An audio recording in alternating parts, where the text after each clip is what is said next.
Mga kahuwan, panoorin ang video na ito upang alamin ang pinaka-latest na balita tungkol sa lagay ng panahon at bagyo update today.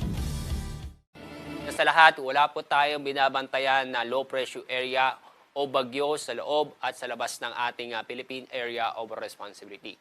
Inyong mapapansin may mga kumpulan ng kaulapan sa may Southern Philippines. Ito po yan ay dulot ng Intertropical Convergence Zone o ITCZ. Isa sa mga weather system.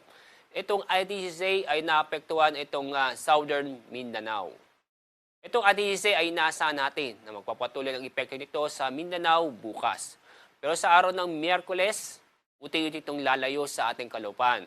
Kaya inaasahan po natin sa araw na yon, ang easterlies ang magiging dominant weather system sa bansa. Kahapon, mataas po ang heat index, umabot ng 45 degrees Celsius sa Dagupan City, sa Baler, Sanglipoy sa Cavite at ganoon din sa Cuyo, Palawan. Sa Metro Manila, umabot ng 40 hanggang 43 degrees Celsius. Ngayong araw, ang ating forecast heat index, aabot ng 45 degrees Celsius sa Coron, Cuyo at San Jose Occidental, Mindoro. Sa Metro Manila, aabot ng 40 hanggang 42 degrees Celsius. Inaasahan pa rin natin na banayan hanggang sa katamtaman ng alon ng ating mga karagatan. Kaya wala po tayong inaasahang matataas na alon.